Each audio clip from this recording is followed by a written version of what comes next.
Hey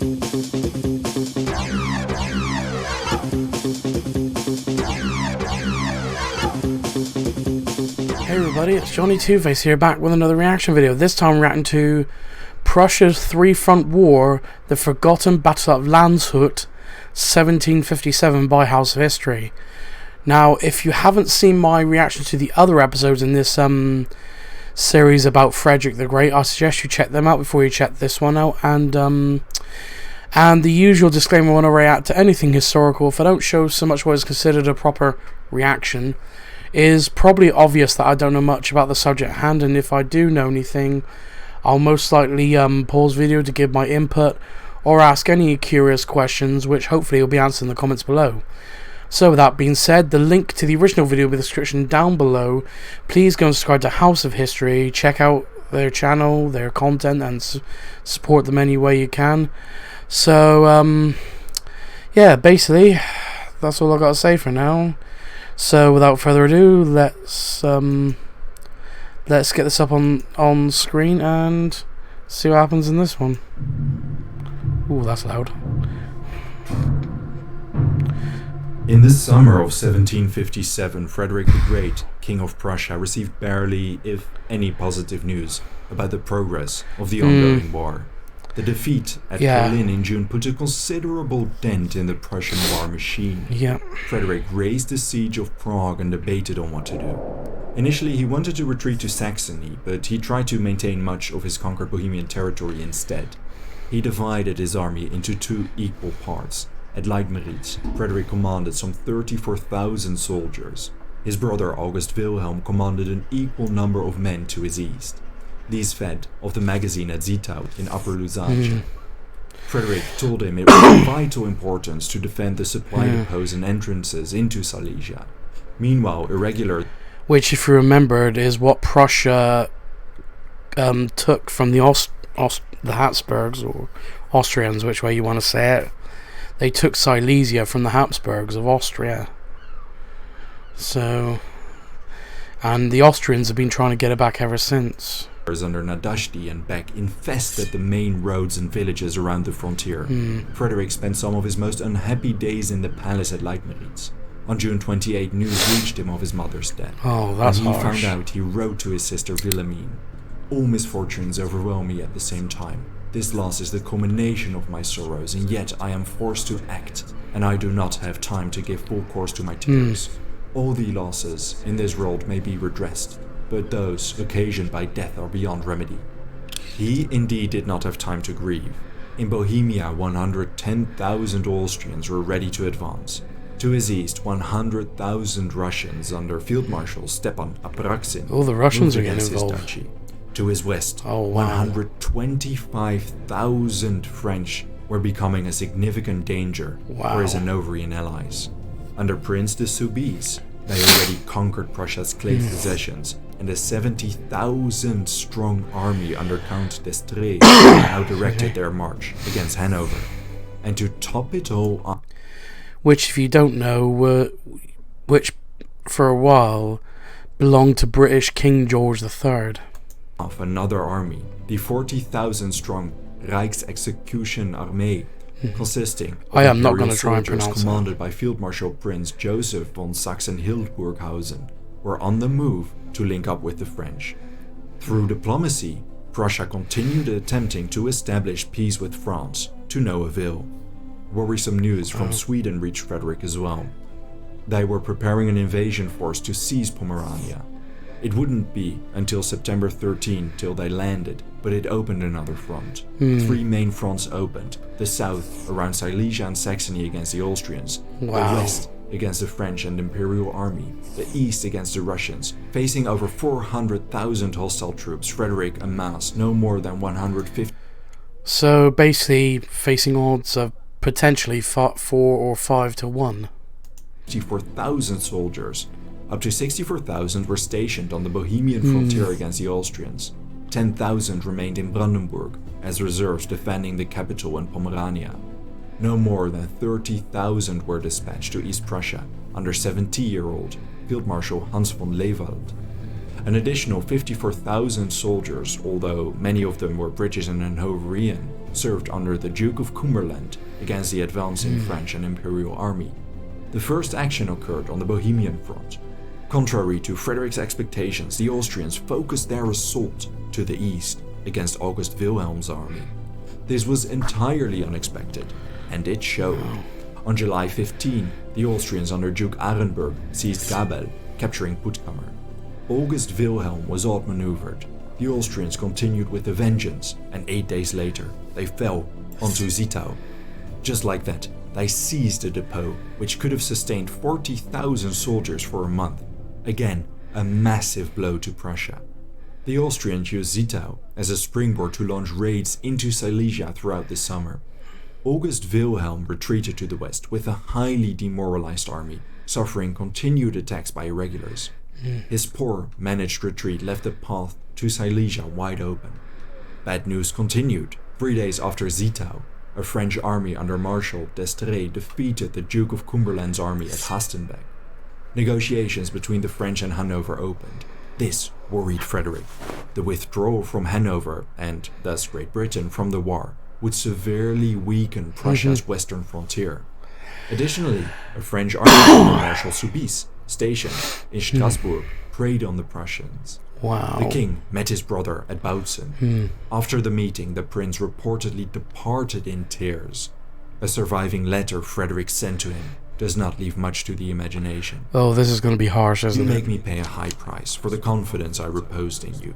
Never again will you, August Wilhelm, command another army to ruin.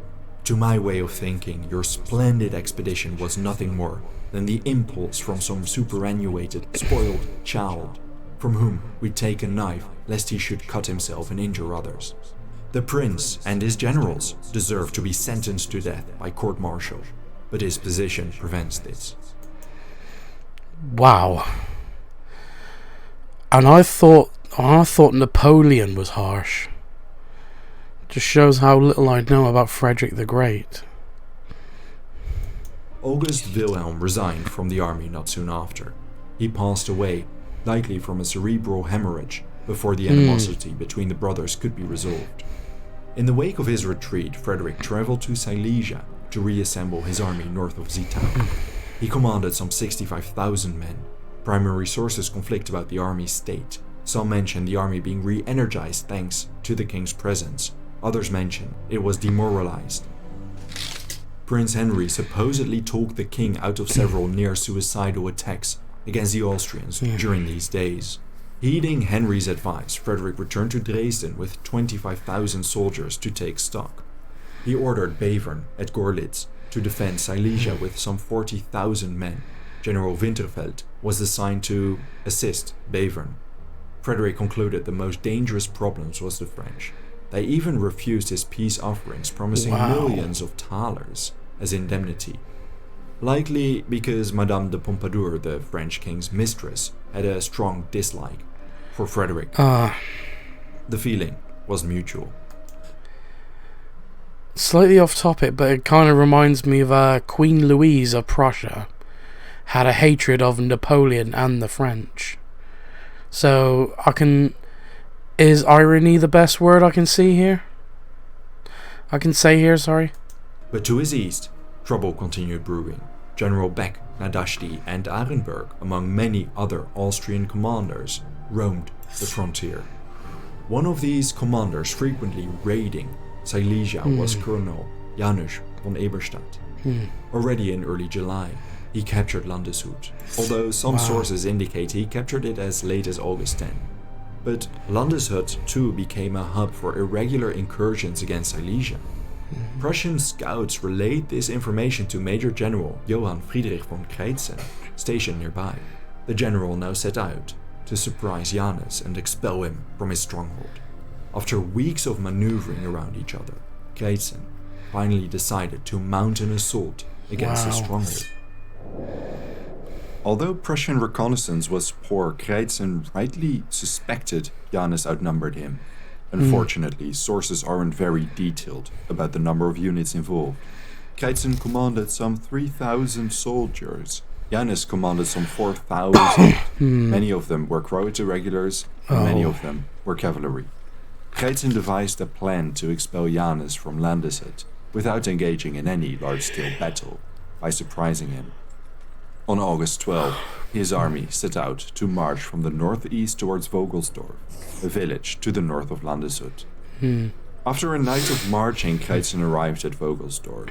Far in this vanguard, his hussars ran into several light Grenzer troops roaming the forest. It soon became clear the Prussians were outnumbered, and after a brief skirmish, the hussars retreated to relay their findings to Keitzen. The Austrian light infantry continued roaming around the Buchberg forest. The Grenzer outposts roaming the forest prevented the Prussian troops from moving past Vogelsdorf and locating the main Austrian encampment. Only thanks to some campfires burning south of Landeshut near the Kirchberg could they roughly pinpoint Janus's position. Despite having marched all night and day and having incomplete information, Keitzen decided to mount an attack that evening. He hoped his army would swiftly get rid of the light infantry on the Buchberg, while the rest captured Landeshut to secure a stronghold against Janus's main army. The march commenced at 7 p.m. Unfortunately for Keitzen, he misjudged the time it took to reach the Buchberg. When night fell, he had to order his army to halt because they could not correctly assess the enemy's positions. The Prussian position was an incredibly dangerous one. Looks like they're out in the meadows and fields with barely any cover. I was about to say that. It looks like they're all out in the open.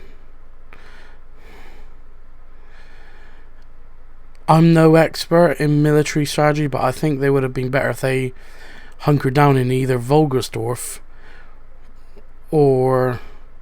I don't know if there's meant to be a bridge here in Landshut. Keitzen ordered his army in a large square, protecting his baggage train. Behind them stood the hussars, ready to use their agility in battle. During this rather clumsy advance by the Prussians, Janus had been well aware of their movements. There was a complete lack of interaction by his soldiers, however.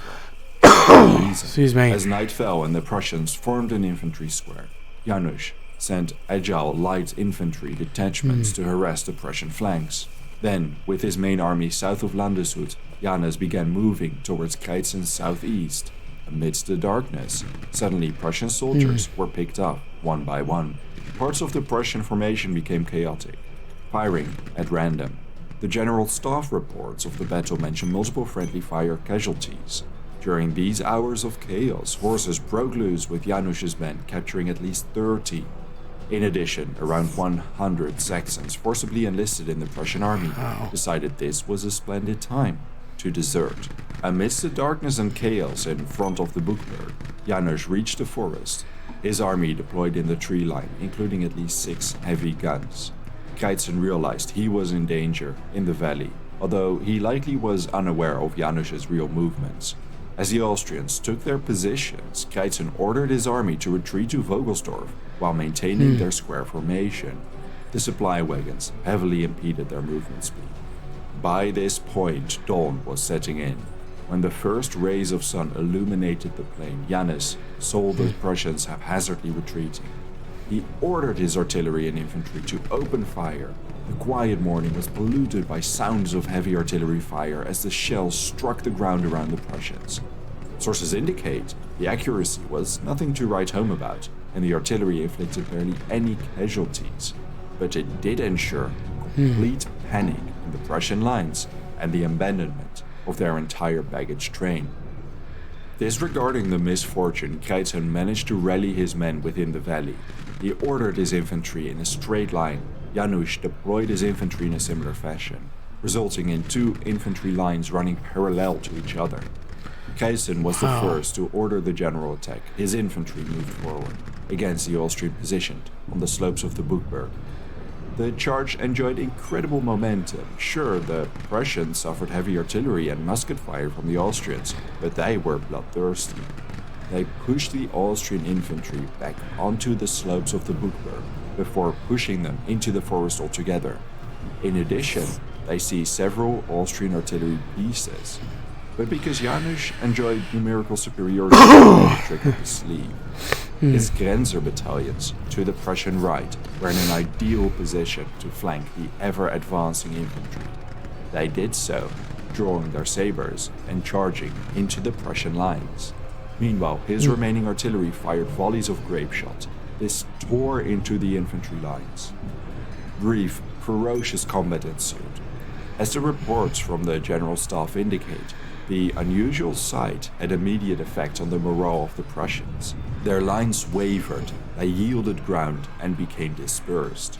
The combination of grape shot, the flanking, and close combat in the tree line mauled the infantry. Before too long, the Prussian lines broke entirely. Which people might already know that grape shot is basically like basically loads of pellets wrapped into thing. As soon as it's fired from a cannon, it's like a giant shotgun shell that fires out like that. Sorry about the coughing. And the surviving infantry soldiers were. But yeah, that's the definition of a grape shot. It's basically like a giant shotgun shell. Even though I might be mixing that up with case shot. Suffering fire along the way. Because the Prussian infantry body deteriorated into chaos, several units fled in the wrong direction. In total, the Prussians lost 1,337 men and 30 officers. The Austrians captured most of them. Among them was an entire battalion, which ended up surrounded and forced to surrender. The Austrians lost 3 officers and 96 men. The Battle of Landeshut was nothing more than a footnote, if that, in literature about the 7 Years' War. But it perfectly illustrates the trouble for Prussia during this conflict. Even if they enjoyed momentum, they generally were outnumbered. The aftermath of the battle was emblematic for the Silesian and Bohemian campaign of the 7 Years' War. Prussia's defeat ensured the Austrians were free to use the strongholds along the Silesian border to conduct raids into the province. Janusz was promoted to Major General for his victory. It wasn't until midwinter that Frederick was able to mount an adequate response to the Austrian presence on his frontier. But for now, more pressing issues captured his attention. In the west, the French and Rijksarmee were preparing to link up and attack Prussia. And in the east, the Russians too had learned of the Prussian defeat at Kolin, and their enormous invasion force was rapidly gaining ground. The heavily outnumbered Field Marshal Lewald was the only one standing in between Field Marshal Apraksin's Russians and the entire Duchy of Prussia. At the famous Battle of Groß-Jägersdorf, they would decide the future of Prussia's east. Thank you very much for watching this video. If there's a topic, battle, or event you would like to know more about, let me know. And that'll do it. This has been another interesting video by House of History, and sorry for all the coughing, dry throat, and the fact that you could probably hear a fan on in the background. I've got a little tower fan because it's so hot in England at the moment. So or Britain if you want to be pedantic. So yeah, if you like this reaction, please like, comment, and subscribe, and I'll see you in the next video.